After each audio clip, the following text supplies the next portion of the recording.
The chains were heavy on his wrists and the blood dripped slowly from a cut above his eye. But Commander Adrian Voss did not look down at the floor like a beaten man should. He stood in the center of the Grand Tribunal on Cathala Prime, the capital world of the Dominion of 12 Suns. And he kept his head high even though 3 of his ribs were broken and his left eye had swollen completely shut. The Dominion had conquered over 300 species across the galaxy, and none of them had resisted for more than 10 years, but humanity had fought back for 47 years, and that made the aliens very angry. High Arbiter Zindarak looked down from his throne with cold satisfaction in his crystalline eyes, and his voice echoed through the massive chamber like thunder. "The human resistance is ended," he declared, and the words made the gathered crowd of alien representatives murmur with relief. "Your fleets are destroyed, and your colonies belong to us now, and your so-called hero stands before us in chains." Adrian said nothing, but he listened carefully to every word. "For 47 cycles, you defied the inevitable." Zindarak continued. "You destroyed 17 of our greatest warships, and you killed 2 of our war princes, and worst of all, you gave the lesser races something dangerous." He paused, and his face twisted with disgust. "You gave them hope." The chamber was filled with representatives from 100 conquered species, and they had been brought here to watch this moment and to learn a lesson about what happens to those who resist the Dominion. Adrian looked at them one by one, and he saw fear in their eyes, but he also saw something else hiding beneath that fear, and he knew that the Arbiter had made a terrible mistake by gathering them all here. "You will be executed publicly," Zindarak announced. "Every world in the Dominion will watch their symbol of defiance die, and humanity will finally learn its place." Adrian lifted his head slowly, and he looked directly at the Arbiter with his one good eye, and then he did something that surprised everyone in the chamber. He smiled. Zindarak's expression changed, and for just a moment, there was something unfamiliar on his face, and it looked almost like uncertainty. "You find your death amusing." "Human?" "No," Adrian said, and his voice was quiet, but somehow it carried to every corner of the room. "I just realized that you still do not understand us. What is there to understand?" The Arbiter demanded. "You are a primitive species from a small planet, and you dared to challenge the greatest empire in galactic history, and now you have lost. Have I?" The word hung in the air like a challenge, and several of the Dominion guards shifted nervously and tightened their grip on their weapons. "You think you have won because you captured me," Adrian continued. "You think the resistance will fall apart without its leader, and you think humanity will give up and accept your rule." He laughed, and the sound was strange in that solemn chamber. "You have been fighting us for 47 years, and you still do not understand the most basic thing about human beings." Zindarak leaned forward on his throne, and his crystalline skin glittered dangerously in the light. "And what is that?" "We do not fight because we think we can win," Adrian said. "We fight because fighting is what we do, and we never ever stop." The Arbiter waved his hand dismissively. "Pretty words from a man about to die, and your species will learn obedience soon enough." "Maybe," Adrian said. "Or maybe you have already lost and you just do not know it yet." At that moment, the lights in the chamber flickered once and then twice, and then they went completely dark. Chaos erupted as guards shouted orders and weapons powered up with electric whines, and someone screamed in the darkness, but Adrian Voss did not move because he had been waiting for this moment. The lights returned after exactly 3 seconds, and the chamber was filled with confused aliens, looking around frantically, and weapons pointed in every direction. But the chains that had held Adrian Voss were empty. The human commander was gone.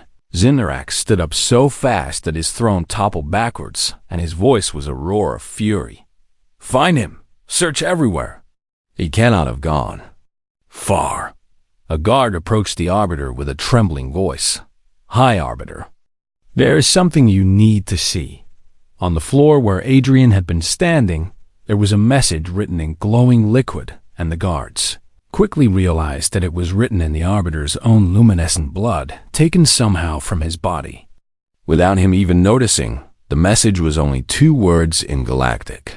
Common Phase 2 Zindarak stared at the words, and for the first time in his very long life, he felt something he had never experienced before.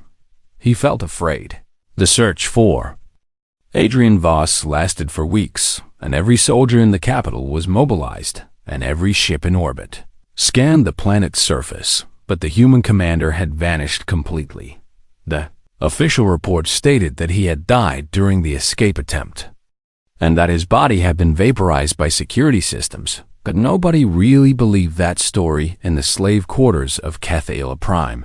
The workers whispered to each other when the guards were not listening, and the whispers spread to other worlds. Through supply ships and trade routes and secret communication channels, the humans had not been defeated, they said. The humans had a plan, they said. And Adrian Voss was not dead, they said. He was waiting. The conquered species of the Dominion had lived without hope for so long that they had forgotten what it felt like, but now they remembered, and the memory burned in their hearts. Like a small flame that refused to go out, High Arbiter Zindarak ordered increased security on all worlds. And he doubled the guard patrols, and he executed anyone suspected of spreading rumors about the escaped human. But the whispers continued anyway, because you cannot kill an idea with weapons, and you cannot imprison hope in a cage. And somewhere in the darkness of space, Adrian Voss was watching and waiting and planning, and the smile never left his face. The Dominion had won the battle, but they had not won the war. Phase 2 was just beginning. 6 months passed since the escape of Adrian Voss, and the Dominion tried very hard to make everyone forget that it had ever happened. The official story was simple, and the government repeated it constantly through every broadcast channel in the Empire. Adrian Voss was dead. The human resistance was broken. Everything was under control, but the slaves who worked in the mines and the factories and the shipyards knew better, because they heard the stories that passed from world to world in whispers and coded messages and secret signs.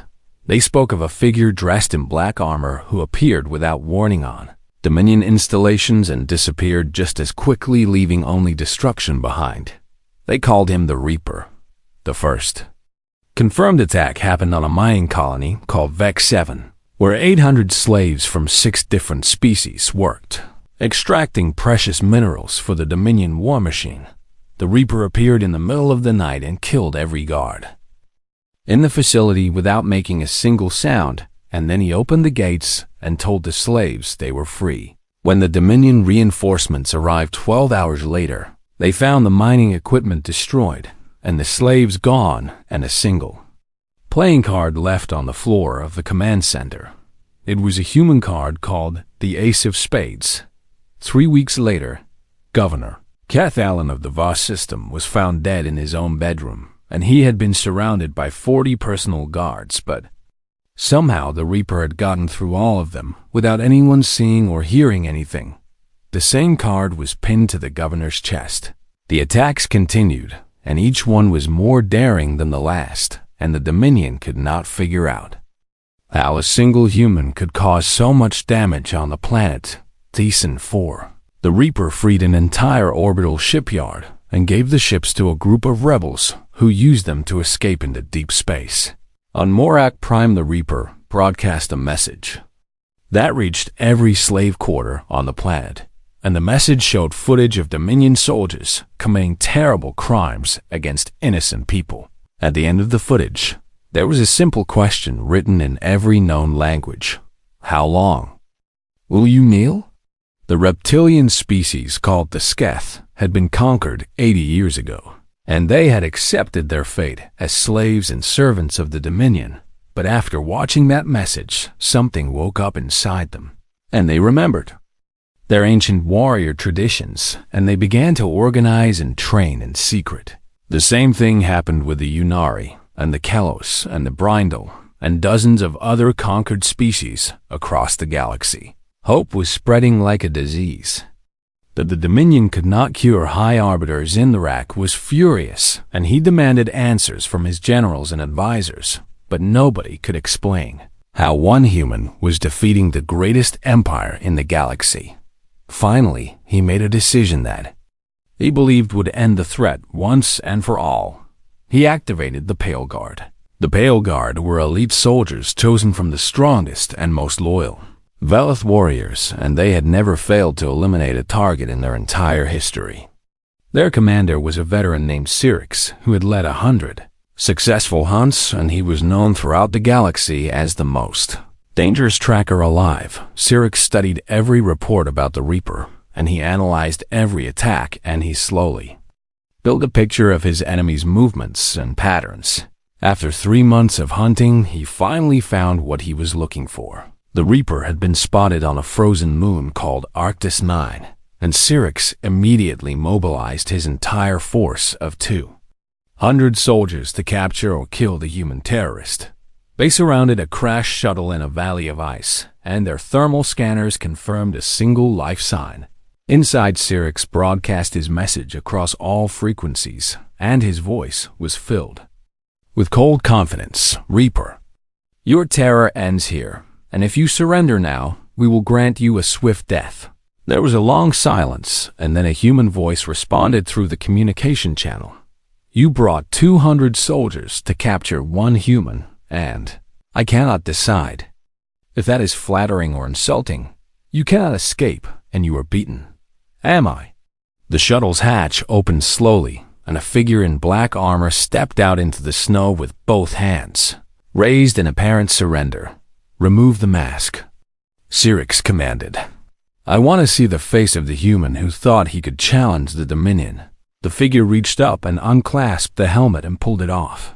The face beneath was not Adrian Voss. It was a woman with dark hair and sharp eyes, and she was smiling as if she knew something that Syrinx did not. My name is Lieutenant Sarah Chun, she said, and you wanted the Reaper, but you never understood what the Reaper really is. Syrinx felt a cold sensation spreading through his body, and it was not from the frozen air. What are you talking about? The Reaper is not a person, Sarah said, and her smile grew wider. The Reaper is an idea. Behind the Pale Guard, the ice began to crack and break apart. And ideas cannot be killed. Soldiers emerged from beneath the frozen surface like ghosts rising from their graves, and they were not just humans, but Sketh warriors, painted with ancestral markings and Unari engineers carrying weapons. They had built themselves and members of a dozen other species who had decided they would rather die fighting than live as slaves.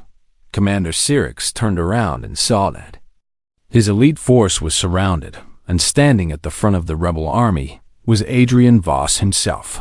He was not wearing the Reaper's armor because he did not need to, because he was not alone anymore. The Battle of Arctis 9 had begun.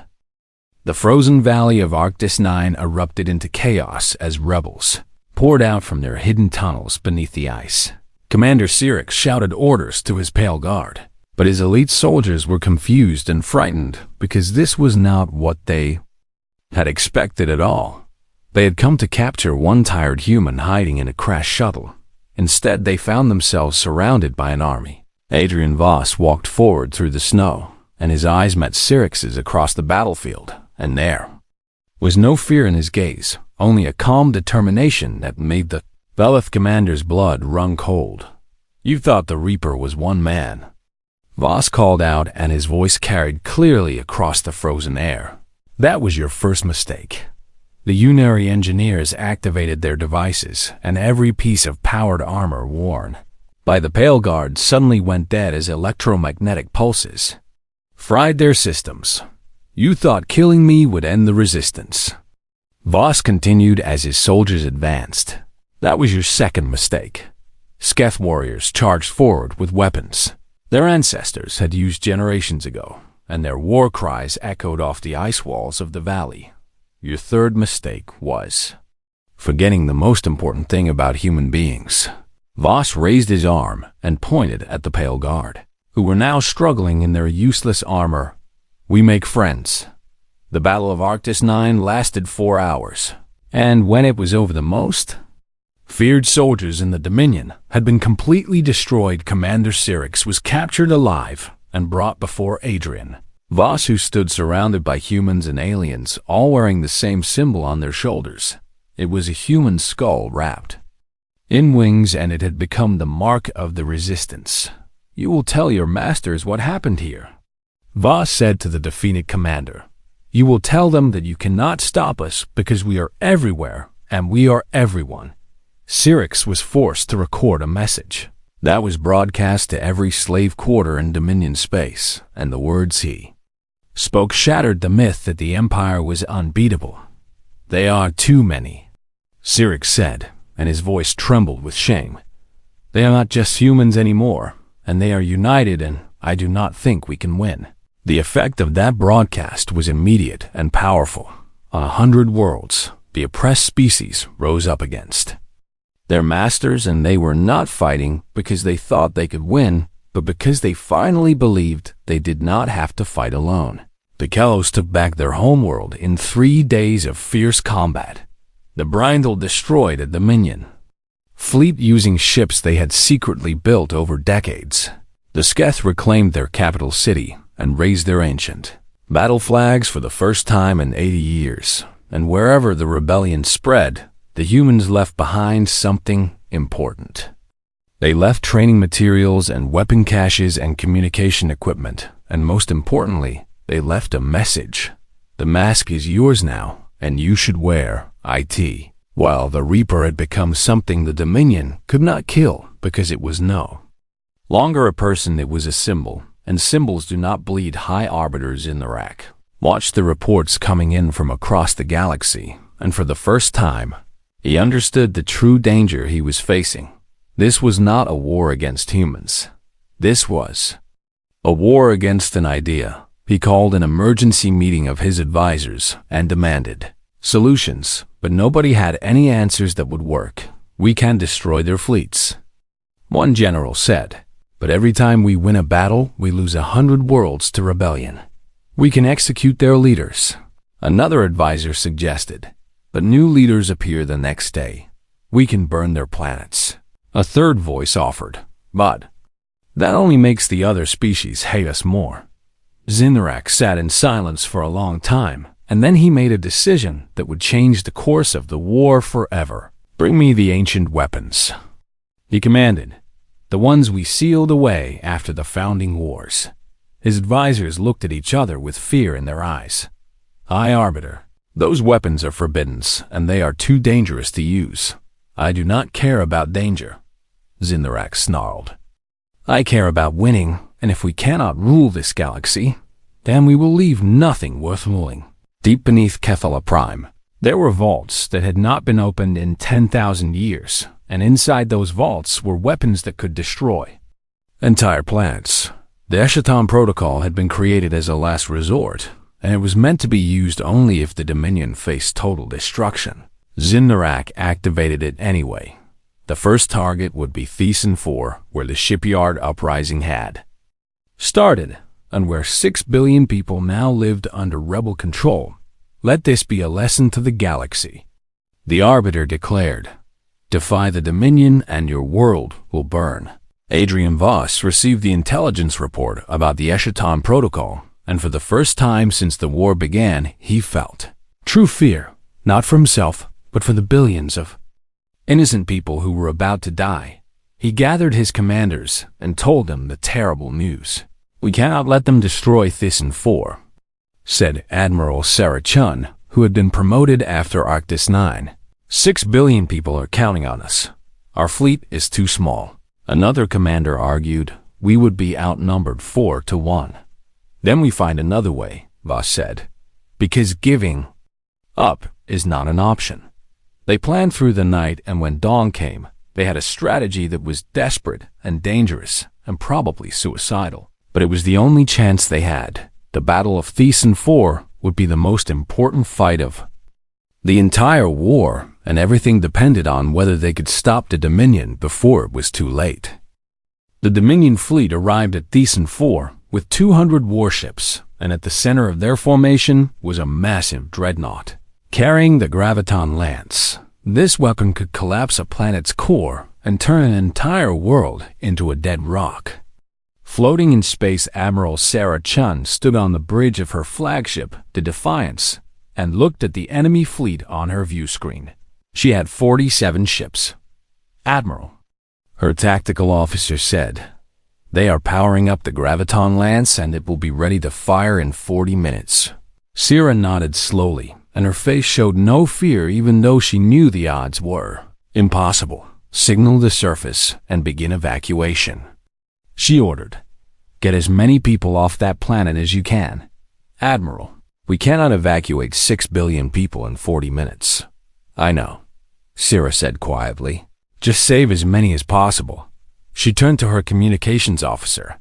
"Get me Adrian Voss on a secure channel." The face of the resistance leader appeared on her screen, and she could see that he already knew what she was planning. "Sarah," he said, "I have seen the tactical data, and this is bad. It is worse than bad." She agreed. "But I need you to do something for me. Name it. I need you to broadcast this battle to every world in the galaxy, and whatever happens here, I want everyone to see it." Voss was quiet for a moment, and his eyes searched her face. "What are you planning?" "Something human," she said, and she smiled the same smile she had worn on Arctis 9. Adrian understood then what she intended to do, and he wanted to tell her to stop and find another way. But he knew there was no other way. "I will make sure the whole galaxy is watching," he promised. "Thank you, Adrian." "Sarah," he said, and his voice was rough with emotion, "it has been an honor." The honor was mine. She ended the transmission and turned to face her crew. "All ships." She broadcast to her entire fleet. "This is Admiral Chun, and I am not going to lie to you about what we are facing." Every ship in the rebel fleet listened as their commander spoke. "The Dominion has come to destroy Thesan 4 and kill 6 billion innocent people, and they have a weapon that we cannot stop with our ships." She paused and looked at her crew members who were watching her with trust in their eyes. "But we are going to try anyway, because that is what humans do. And that is what this alliance does, and we do not abandon people just because saving them is hard." On every rebel ship, the crews checked their weapons and said goodbye to each other and prepared to fight a battle. They knew they could not win. "We are going to fly directly at that fleet," Sarah continued, "and we are going to put ourselves between the weapon and the planet, and we are going to show the entire galaxy what we are willing to sacrifice for each other." The Dominion commander sent a message demanding their surrender. But Sarah did not bother to reply. Instead, she broadcast her own message on every frequency so that every inhabited world could hear. "This is Admiral Sarah Chun of the Human Resistance, and behind me are 6 billion people who just want to live, and in front of me is a fleet that wants to murder them to make a point." She stood tall, and her voice was strong. "I have 47 ships, and they have 200. She smiled. "I like those odds." The rebel fleet charged forward, and the battle began. The Dominion ships opened fire, and rebel vessels exploded one after another. But the survivors kept coming, and they did not slow down or turn away. Trillions of beings across the galaxy watched on their screens as the small rebel fleet flew straight into the heart of the enemy formation. "Admiral," the tactical officer reported, "the Graviton Lance is charging, and it will fire in 5 minutes. Set a course directly into its path," Sarah ordered, "and overload our reactor." Her crew understood what she was asking them to do. "Admiral, if we detonate our reactor at the moment of impact, the feedback could destroy the weapon.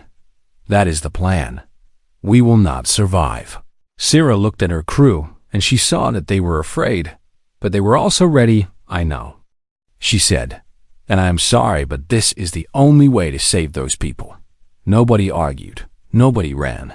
They followed their commander because they believed in what they were fighting for. The Defiance flew ahead of the other ships and positioned itself directly in the path of the Graviton Lance, and Sarah watched the massive weapon prepare to fire. "It has been an honor serving with all of you," She said to her crew, "The honor was ours, Admiral." The graviton lance fired and a beam of pure destruction shot across space toward Thesan 4. The Defiance flew directly into it. At the exact moment of impact, Sierra gave the order, and the ship's reactor exploded with enough force to tear a hole in space itself. The explosion created a feedback loop that traveled up the beam and into the dreadnought that had fired it. The resulting detonation was visible from the surface of Thesan 437. Ships were destroyed in an instant, including the massive dreadnought, and 14 of those ships were rebel vessels that had been too close to escape. But the graviton lance was gone, and Thesan 4 was saved. The remaining Dominion ships fell into chaos without their command vessel, and reinforcements arrived from across the sector, and the battle turned into a complete rout. When it was over, the rebels had won their greatest victory. But Admiral Sarah Chun was dead. Adrian Voss delivered her eulogy in a broadcast that reached every corner of the galaxy, and trillions of beings watched as the resistance leader spoke about the woman who had saved 6 billion lives. She could have run, Voss said, and his voice was steady, even though tears ran down his face. She could have saved herself, but humans do not abandon people, and we never have. He held up the Reaper's mask. Sarah Chun was the first Reaper and not me, and I was just a soldier, but she understood that the symbol was more important than the person wearing it. He set the mask down. The Dominion thinks they can break us by killing our heroes, but they do not realize that every hero they kill creates 1,000 more. Across the galaxy, beings of every species heard those words, and they felt something stir inside them. Hope and the determination to keep fighting no matter the cost. 3 years had passed since the Battle of Thesan 4, and the Dominion of 12 suns had been reduced to only 2 worlds.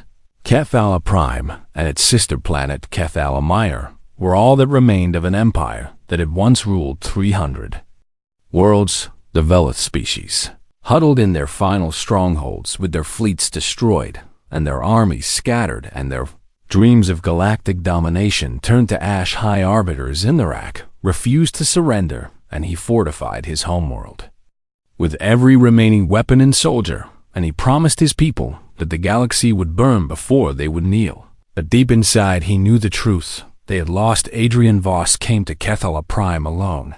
He did not bring a fleet or an army, and he landed his small shuttle on the steps of the Grand Tribunal and walked inside as if he owned the place.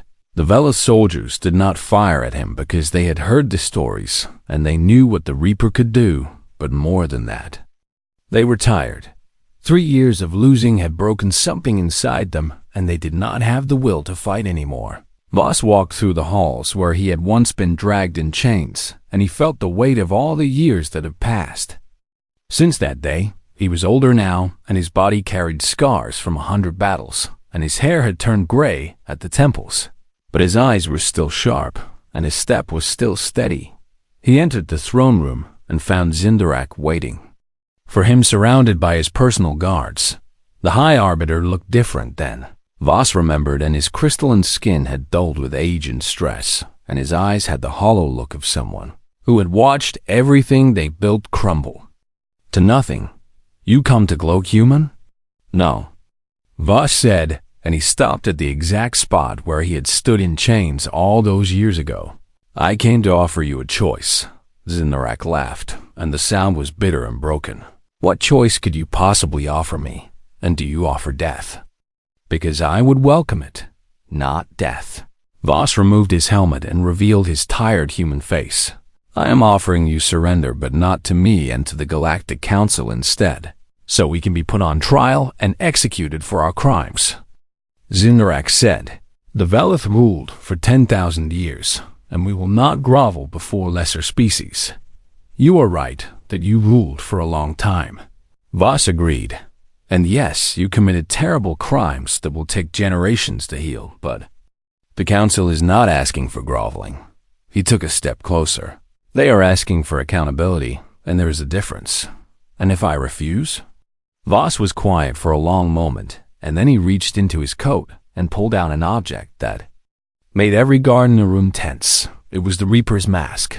This mask has been worn by humans and Sketh and Yunari and Kalos and a dozen other species. Voss said, each of them wore it to show that the fight for freedom belongs to everyone. He turned the mask over in his hands. It is a symbol of hope to most of the galaxy, but to you, it means terror and death and the destruction of everything you built. He held the mask out towards Zindarak. If you refuse to surrender, I will put this mask back on, and I will become the Reaper one last time, and your cities will burn, and your people will scatter, and in 1,000 years, the Velith will be remembered only as a warning to others. His voice softened. Or you can end this now and accept responsibility and help rebuild what your empire destroyed, and your people will survive, and they will have a chance to become something better than conquerors. Zindarak stared at the mask, and the silence stretched for what felt like hours. Why? He finally asked. After everything we did to your species, and to you personally, why offer mercy at all, and why not simply destroy us? Voss smiled, and it was a tired, genuine smile. Because that is not who we are, and humans do not fight because we enjoy it, and we fight because we have to. But the moment we have a choice, the moment peace becomes possible, we take it. He lowered the mask. I have been the Reaper for 5 years, and I have killed more beings than I can count, and I have become a legend that terrifies children across the galaxy. He met Zindarak's eyes. And I am tired, Arbiter, and I am so very tired.